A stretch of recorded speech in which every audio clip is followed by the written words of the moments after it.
Jack, I have to be honest. I almost told you I couldn't record today. Wait, really? Why? I woke up feeling like a complete fraud. A fraud?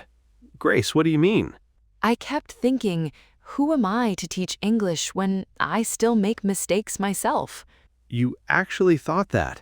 Yes, and for a few minutes, I seriously thought about canceling this episode. But you didn't. No, because then I realized something. What?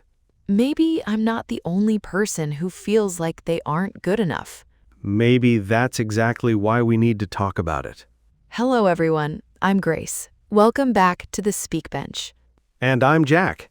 Today, we're talking about a feeling many people hide, Feeling like a fraud, or feeling like you don't deserve to be where you are, even when you've worked hard to get there. especially then.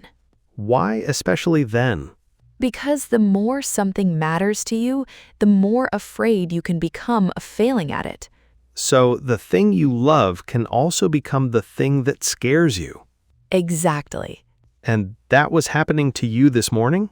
Yes. Then let's start there. What does "I feel like a fraud" actually mean? A fraud is normally someone who deliberately pretends to be something they are not.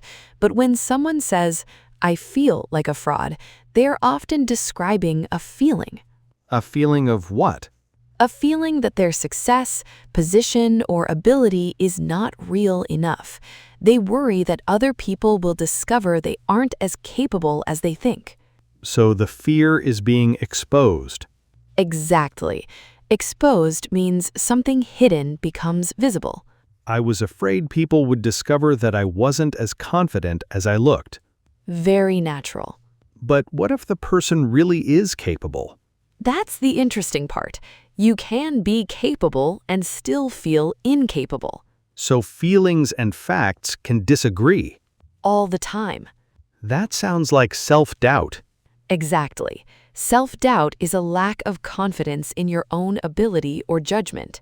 I know the answer, but self-doubt makes me afraid to say it. Excellent example. When did you first feel like this? I remember a presentation. I had prepared for days. I knew the subject. I had practiced my opening many times. So you were ready. I was prepared, but 5 minutes before I started, my brain said, what if they realize you don't know enough? And suddenly all your preparation disappeared. It felt like it did. Did anyone tell you you didn't belong there? No, Did anyone say you were bad at your subject? no, So the fear came from inside. yes. That's why self-doubt can be so difficult. It doesn't always need evidence. It can create its own evidence. Exactly. Someone looks at their phone and you think they're bored. Someone asks a difficult question and you think they're trying to expose you. Someone doesn't smile and you think they dislike you. None of those things proves anything. Correct. Is there a phrase for giving too much meaning to something small? Yes, read too much into it. I shouldn't read too much into one person's reaction. Perfect. I think English learners do this constantly. Tell me what you mean. Someone makes one grammar mistake, and suddenly they think, my English is terrible. Exactly. One mistake becomes an identity. And that's the problem. What's the difference between I made a mistake and I'm bad at English? The first sentence describes an event. The second sentence describes your identity. One is temporary, the other feels permanent. Exactly. So if I say I made a pronunciation mistake, I'm being specific. Yes. If I say, I'm terrible at English, I'm judging my whole ability. And probably unfairly. So we should describe the mistake, not become the mistake. That is an excellent rule. Why are intelligent people sometimes the worst at this? Because learning can make you more aware of what you don't know. So knowledge can increase insecurity? Sometimes. Imagine a small lake. You can see across it. Then imagine an ocean. The more you understand, the more you notice how much there is still to learn. So saying I don't know doesn't mean you're stupid. Not at all. What should you say instead? I don't know yet, but I'll find out. I don't know yet, but I'll find out. That sentence shows honesty and responsibility. You don't have to know everything to be useful. Exactly. I think a lot of people need to hear that. Jack, have you ever felt like you didn't belong somewhere? Yes, especially when everyone around me seemed more confident. What happened? I walked into a room where everyone seemed to know each other. They were speaking quickly, they were laughing. I understood most of the conversation, but I didn't know when to join. So what did you do? I stayed quiet. Did anyone ask you to leave? No. Did anyone say you didn't belong? No. But you felt it. Exactly. That's important. Feeling like you don't belong doesn't prove that you don't belong. The feeling is real. The conclusion may not be. Exactly. Why is speaking English especially difficult when you feel judged? Because your brain has too many jobs at once. Such as, You are choosing vocabulary, checking grammar, listening to the other person, thinking about pronunciation, and watching their reaction. that's a lot. It is. And then you add, don't make a mistake. Great. Now my brain has one more job. Exactly. So, how do we reduce the pressure? Change the goal. From what to what? From perfect English to clear communication. Communication first, perfection later. Exactly. What if I make a grammar mistake? Keep going. Even if I notice it? Especially then. If the meaning is clear, continue the conversation. So, speaking practice is not about proving that I know everything. It's about using what you know. What can someone say when they don't understand another person? They can say, sorry, could you say that again?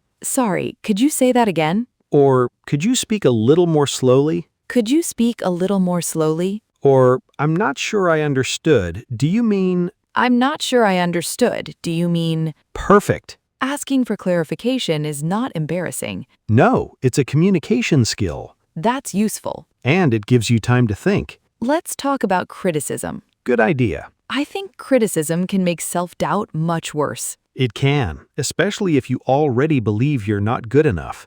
How should we handle it? First, separate useful criticism from personal rejection. What's useful criticism? Specific feedback that tells you what you can improve. Your pronunciation of this word needs work. That's useful. And personal rejection? You're terrible. That doesn't tell you what to improve. So one gives information, the other gives pain. Exactly. What should we ask ourselves when someone criticizes us? Ask, is it specific? Is it fair?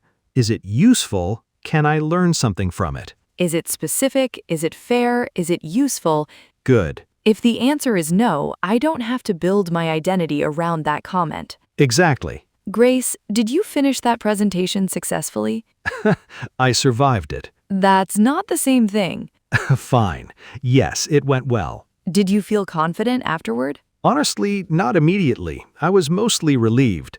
That's honest. But something changed. I realized confidence didn't have to come before action. Action could come first, Yes, and confidence could come later. exactly. That's different from saying, just be confident. Much different. What did you learn? I learned that nervousness is not proof that I am unprepared. What is it proof of? Sometimes it's simply proof that I care. That's a good point. When something matters, your body reacts. So, a fast heartbeat doesn't automatically mean I can't do this. Right. It can mean this matters to me. That's a much kinder interpretation. And sometimes a more accurate one. Can we give listeners 3 practical steps? Absolutely. Step 1. Name the fear. Instead of just saying, I feel bad. Yes, say what you're actually afraid of. I'm afraid people will think my English is weak. Good. Can we give listeners 3 practical steps? Absolutely. Step 1.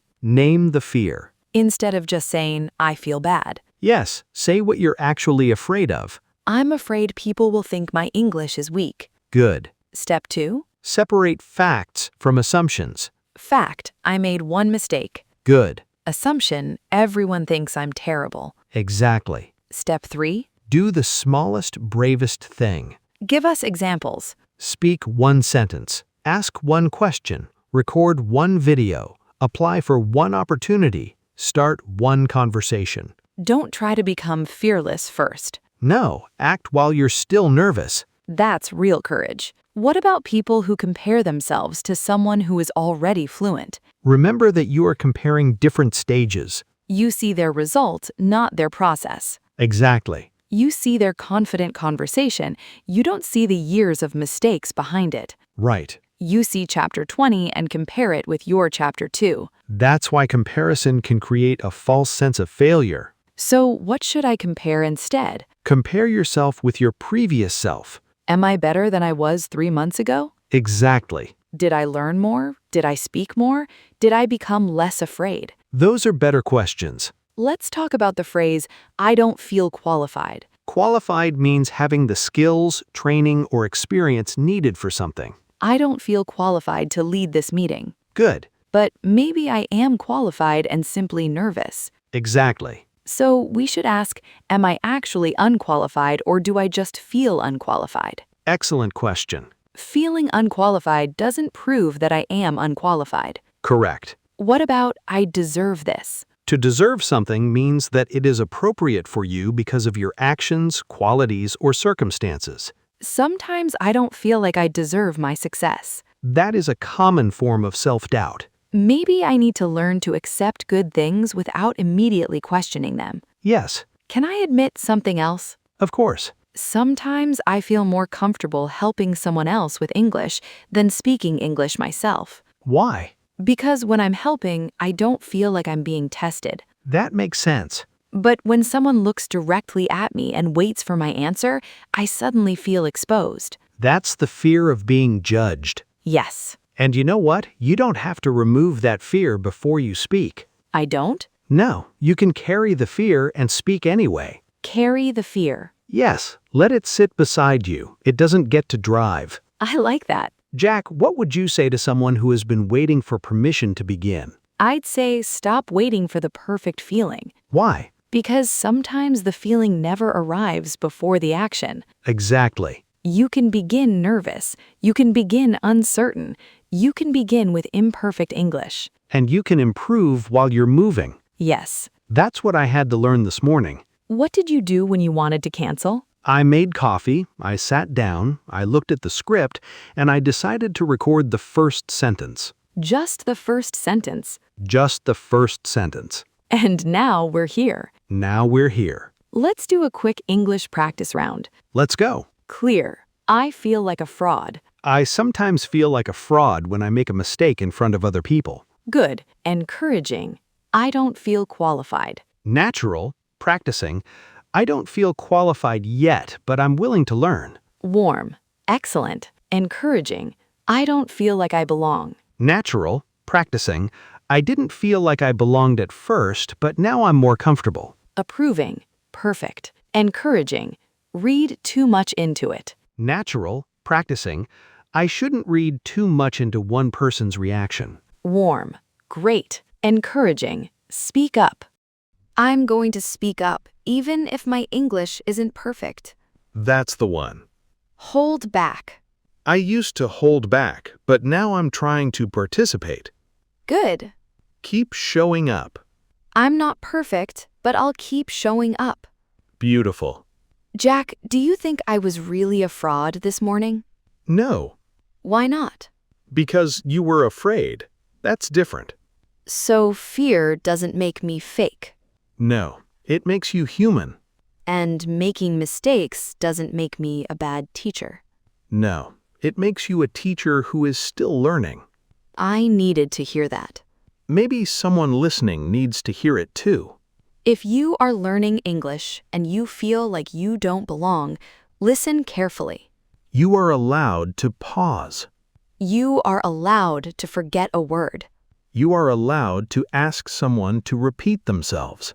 You are allowed to make grammar mistakes.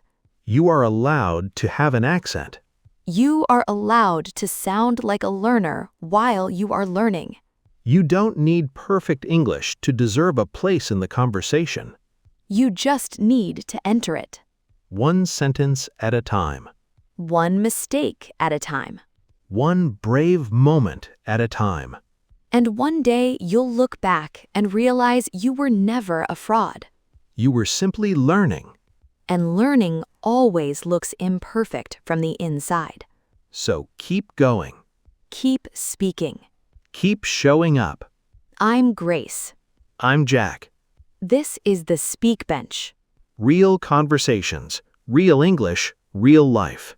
And if you ever feel like a fraud, remember, feeling like one is not the same as being one. Keep learning, keep speaking, keep showing up. Goodbye. See you next time. Let's go deeper. What happens when someone gets praise but still can't believe it?